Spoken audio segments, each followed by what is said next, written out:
Hello friends, मेरा नाम विकास है और आज मैं आपको बताने वाला हूँ कि अगर आप फैब्रिकेशन का काम करते हैं या फिटर हैं, फैब्रिकेटर हैं या सुपरवाइजर हैं या इंजीनियर हैं। अगर आप किसी भी डिजाइनेशन पे काम करते हैं तो आप अगर उसका थिकनेस देखना है कि अगर मेरा पाइप 50 एमबी का पाइप है, शेड्यूल 40 का है, तो उसका थिकनेस कितना होने वाला है, उसका ओडी कितना होने वाला है। अगर आपको ये पता करना है, आपको नहीं मालूम है, एकदम ईजी वे से समझना है, तो आप डेटा सॉफ्टवेयर है जिसमें मैं आपको बता रहा हूँ, ये आप अपने मोबाइल में भी डाउनलोड कर सकते हैं आसानी से। मैंने एक और वीडियो बना के रखा है जो आपको जाके आसानी से देख सकते हैं, और मैं डिस्क्रिप्शन में भी लिंक इसका दे दूंगा कि आप मोबाइल में पाइप डेटा कैसे यूज करके पाइप के बारे में जानकारी कलेक्ट कर सकते हैं। 6 एमबी से लेके हमको 1200 एमबी तक पाइप जो है वो हमको यहाँ पे उसका डिटेल मिल सकता है। चलिए, हम नॉर्मली आपको 50 एमबी का जो पाइप है वो सिलेक्ट करते हैं। 50 एमबी का जो जो पाइप होता है उसका जो हमारा ओडी होता है वो कितना 60.3 होता है, ठीक है। और हम यहाँ पे शेड्यूल नहीं चेंज किए, शेड्यूल हमारा क्या होना चाहिए, तो शेड्यूल हमारा 40 चाहिए या आपको 80 चाहिए या आपको 160 चाहिए, कितना आपको 120 100 जो भी शेड्यूल चाहिए वो आप यहाँ पे सिलेक्ट करिए नॉर्मली, ठीक है। सिलेक्ट करने के बाद आपको यहाँ पे थिकनेस उसका मेंशन हो जाएगा। देखिए, अगर आपको किसी भी पाइप का डिटेल देखते हैं तो उसका ओडी ऑलवेज सेम रहता है। कोई भी पाइप हो, अगर आप शेड्यूल यहाँ से चेंज करते हैं तो उसका जो ओडी रहता है वो सेम रहता है। फर्क किस में आता है, तो वो उसका थिकनेस में फर्क आता है और आईडी में फर्क आता है। नॉर्मल सा बात है कि अगर थिकनेस बढ़ेगा तो आईडी कम होगा, ठीक है। थिकनेस इनसाइड बढ़ता है, आउटसाइड नहीं बढ़ता है, ठीक है। हमारा जो ओडी है वो स्टैंडर्ड में आता है कि हमारा ओडी 2 इंच का पाइप है तो उसका ओडी हमारा 60.3 होगा।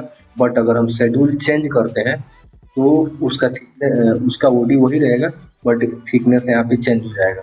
अगर यहाँ पे 3.91 इसका अभी थिकनेस है, अगर मैं यहाँ पे शेड्यूल चेंज करता हूँ, अगर 80 में लेता हूँ तो 80 शेड्यूल लेने के बाद यहाँ पे आप देख सकते हैं थिकनेस कितना हो गया 5.54, और इसका आईडी भी चेंज हो गया। आईडी कितना हो गया 49.22। बट न इसका सेंटर चेंज हुआ और न इसका ओडी चेंज हुआ, ठीक है। तो आप नॉर्मली समझ सकते हैं कि आप किसी भी पाइप का ओडी ऑलवेज सेम होता है, आप शेड्यूल चेंज करें या ना करें, ठीक है। अगर शेड्यूल आप चेंज करते हैं तो उसके आईडी में अंतर आने वाला है और थिकनेस में अंतर आने वाला है, ठीक है। उसी प्रकार हम एक दूसरे किसी पाइप का देखते हैं। मान लीजिए 100 एमबी का जो पाइप हमारा है, 100 एमबी का पाइप देखते हैं। यहाँ पे 100 एमबी का जो पाइप है उसका ओडी हमको यहाँ पे आ गया कितना 114.3, ठीक है। और यहाँ पे शेड्यूल देखिए, शेड्यूल 80 है। तो जब शेड्यूल 80 है तो इसका थिकनेस कितना है हमारा 8.56, और आईडी कितना है 97.18, ठीक है। और इसका सेंटर 57.15। बट अगर हम इसका शेड्यूल चेंज करते हैं तो आप देखेंगे कि यहाँ पे शेड्यूल जब हम चेंज करेंगे तब ओडी यही रहेगा, बट इसके थिकनेस और आईडी में अंतर आए, ठीक है। तो मैं यहाँ पे आता हूँ और 120 शेड्यूल इसका मैं ले लेता हूँ, ठीक है। 120 शेड्यूल लेते हैं, आप देख सकते हैं यहाँ पे ओडी इसका उसका जो था वही है, बट यहाँ पे उसका थिकनेस चेंज हो गया 11.13 और आईडी चेंज हो गया 92.04, ठीक है। इसी प्रकार आप जिस भी एनबी का पाइप देखना चाहें आप यहाँ से देख सकते हैं, ठीक है। अगर मैं 600 एमबी का पाइप देखूँ तो मैं 600 एमबी पाइप पे क्लिक करूंगा, ठीक है। 600 एमबी पाइप के पर क्लिक करने के बाद आपको यहाँ पे उसका ओडी मालूम पड़ जाएगा कितना 610 उसका ओडी है, और थिकनेस यहाँ पे तो बहुत ज़्यादा अभी आ रहा है, तो हमारा शेड्यूल में कितना 120 है। नॉर्मली अगर 600 एमबी का हमारा पाइप है तो हम 120 शेड्यूल यूज ना करके 40 शेड्यूल की यूज कर सकते हैं, ठीक है। यहाँ पे 40 शेड्यूल पे क्लिक किया, जिसका थिकनेस कितना 17.48, यानी ऑलमोस्ट 18 इसका थिकनेस हो गया।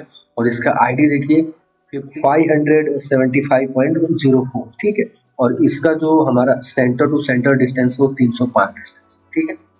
तो आप किसी भी टाइप का पाइप हो, यानी किसी भी टाइप का मतलब मेरा हो गया किसी भी एनबी का पाइप हो, आप आसानी से उसका शेड्यूल चेंज करके यहाँ पे थिकनेस, ओडी और आईडी देख सकते हैं, ठीक है।